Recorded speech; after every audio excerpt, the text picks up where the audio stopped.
Hello everybody, welcome to the Steckline Report. Hey, we've all talked about weather so much, I'm going to talk about it again here on the Steckline Report. We've got a pretty good outlook from the National Weather Service for the next 3 or 4 months, so stay tuned folks. We're going to talk about that plus several other items in a minute. Announcing new deals from Straub International, your Case IH dealer, on an excellent selection of pre-owned combines and self-propelled sprayers. Deals like a January 2015 interest waiver, available on any maker model self-propelled sprayer. Interested in a combine? Receive an interest waiver until July 1st, 2015, or 0% financing for 36 months on any maker model combine. Hurry in, these great offers and more are available for a limited time through Case IH and C&H Industrial Capital. Visit your local Straub International dealer today. Some restrictions apply. See dealer for details.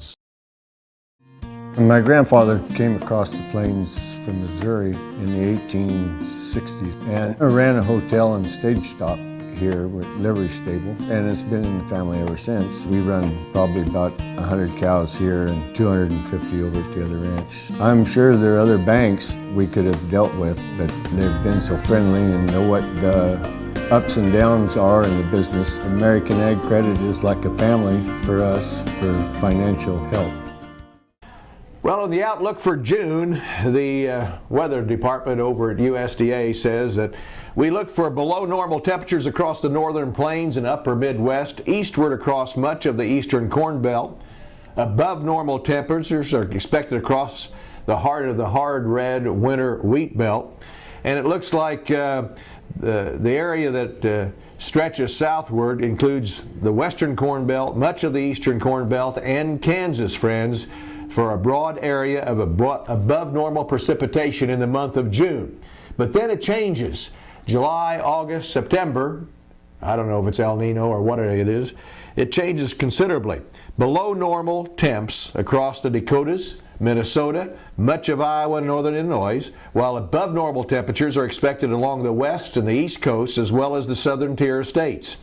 The precipitation that is above normal in June stops at the Kansas-Nebraska border, maybe even a little further north according to the National Weather Service, and we get back into a drought situation supposedly into that August area where we're trying to grow a lot of crops, especially in the Midwest around Kansas.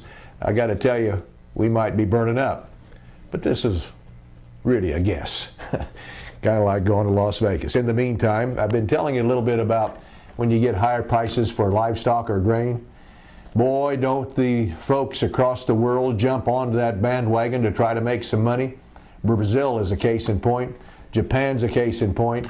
And Brazil now has just announced a $70 billion farm credit plan that's up considerably, about 6% from a year ago. Their government is going to subsidize their farm operations there, 6% more than last year, and they want them to grow a lot more grain so they can export, and of course that helps balance their import-export books. So doesn't surprise me at all, but look for the folks in Brazil to be a thorn in our side, especially when it comes to soybeans. In the meantime, sizzling meat prices have got a lot of people talking in this part of the country. What's going to happen? Where are we going from here? Well, I got to tell you, we're not going down very fast unless everybody quits buying the product. I've thought maybe they might quit that some time ago, but they haven't. I think it's slowed down. They've changed their habits at the grocery store as to what type of meat products they buy. But the meat prices have risen about 8% over a year ago, 10% or more since 1952. And we have in cold storage, folks, an interesting situation. Red meat and poultry is down everywhere. Inventories of beef decreased 21% compared to a year ago, 10.6% less than the 5-year average. Pork inventories are down 16.7% from a year ago. Can you believe that? And poultry inventories, whole broilers, are down 48% from a year ago, 55% less than the 5-year average. Friends, all meat prices hanging in there strong and will continue that way, it looks. By the way, a group of people from the Renewable Fuels Association made a trip to China to find out about their use of ethanol. They've got 5 plants in China. They're producing about 2 million tons of fuel this year and last year. U.S. leaders are trying to figure out if we can export some fuel to them because they have a little bit of a problem using all their corn and some of their products because of their food shortages over there. And so consequently, we might have a possibility there to export some products to them, especially ethanol. But they better not spend that money yet, because they came back with different ideas. I hope they didn't leave them too much technology. They wanted to know about cellulosic work with ethanol, and I guess they gave them some information, but you know, I'd much rather sell them the product than the information, and give them the information. I can still remember all the stuff we gave to Russia when they were our largest purchaser of wheat.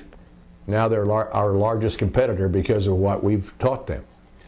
That's it for the Steckline Report. See you next time.